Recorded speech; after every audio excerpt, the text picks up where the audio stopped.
जैसा हमको विदित है कि 18 मई से लॉकडाउन में जो रियायतें दी गई हैं, उन रियायतों में बहुसंख्यक आर्थिक गतिविधियों की ये अनुमति दे दी गई है। हमारे बाज़ार भी एक सीमा के अंदर खुलने शुरू हुए हैं।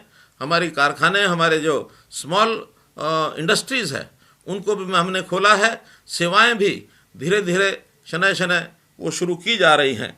तो इस प्रकार से एक प्रकार अर्थव्यवस्था की गाड़ी को अब हरी झंडी दे दी गई है, ताकि हमारे जो व्यवसायी हैं वो अपना काम पुनः प्राप्त करें और उनको सरकारी सहायता की जो भी आवश्यकता है वो भी हम उनको उपलब्ध करा रहे हैं।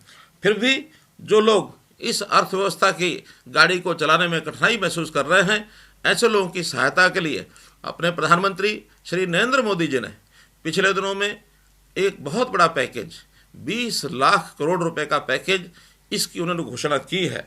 और उस घोषणा के माध्यम से हम लोग अपने इस आत्मनिर्भर भारत के नाते से आगे बढ़ रहे हैं। हरियाणा के किसान, मजदूर, गरीब, व्यवसायी, उद्यमी इसी पैकेज का पूरा लाभ वो पाएँ, इसके लिए हर संभव प्रयास हम लोग करेंगे। और इसके लिए कुछ योजनाएं भी हरियाणा सरकार ने बनाई हैं। उस पैकेज को ध्यान में रखते हुए कुछ योजनाएं ऐसी हैं जिसकी मैं घोषणा करता हूं। सबसे पहले हमारे ऐसे विद्यार्थी हैं जिन्होंने अपनी शिक्षा हेतु ऋण लिया हुआ है।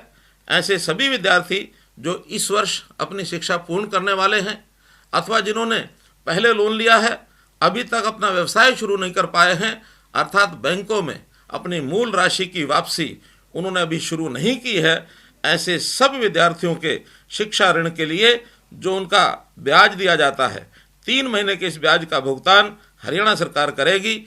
इसमें लगभग 36,000 विद्यार्थी लाभान्वित होंगे और लगभग 40 करोड़ रुपए का लाभ ये उनको पहुंचेगा।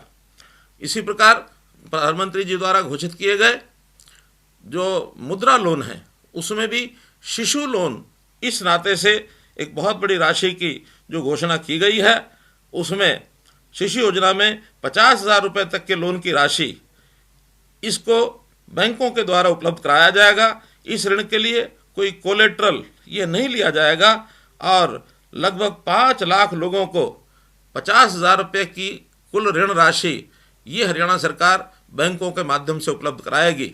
इस राशि के लिए 2% का ऋण, इसके ऊपर ब्याज, उसका माफ़ी जो है केंद्र सरकार की ओर से है।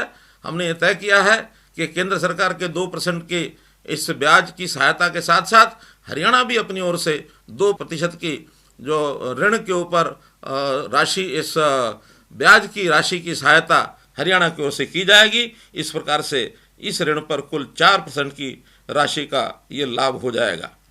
इसी प्रकार से हमारे जो गरीब बंधु जो छोटा मोटा धंधा शुरू करना चाहते हैं, उनके लिए बैंकों के पास DRI की योजना है, डिफरेंशियल रेट ऑफ इंटरेस्ट। इसमें 15,000 रुपये तक का ऋण ये इन लोगों को मिलता है। 4% की ब्याज की राशि होती है। 4% की उसमें ब्याज की राशि में से 2% ब्याज की राशि हरियाणा प्रदेश देगा और इस ऋण को भी बैंकों के माध्यम से 3 लाख लोगों को उपलब्ध कराया जाएगा। इसका भी जो गरीब लोग हैं, अपना छोटा मोटा जो काम है, बिजनेस है, उसको वो शुरू कर सकेंगे। व्यवसायों को पुनः प्रारंभ करने के लिए बैंकों के ऊपर एक बहुत बड़ा दायित्व होता है। हमने देखा है कि बैंक ऋण लेने के लिए आवेदकों को विभिन्न समस्याओं का सामना करना पड़ता है। पिछले 3 महीने में सरकार द्वारा आम आदमी तक मदद पहुंचाने के लिए ई-गवर्नेंस का व्यापक इस्तेमाल किया है। हम इस ई-गवर्नेंस को बैंकों के साथ आम आदमी को जोड़ने के लिए इसका भी उपयोग करेंगे और इसके लिए हम एक विशेष पोर्टल बनाने जा रहे हैं। बैंकों से जो भी सहायता हमको चाहिए किसी भी स्कीम में, जो अन्य स्कीमों के लिए भी जिसका घोषणा बाद में की जाएगी, उसको भी हम उस पोर्टल के माध्यम से आवेदन कर सकते हैं। और जो भी बैंक से हम ऋण लेना चाहते हैं, जिस बैंक में हमारा अपना खाता है, उस बैंक को अप्लाई किया जा सकता है। सरकार भी पूरा उस पर ध्यान रखेगी कि जो आवेदन हमारे गरीब लोगों ने किया है, बैंकों ने उनका ऋण उनको पहुंचाया है अथवा नहीं पहुंचाया है, इसकी सारी जानकारी हम लेंगे।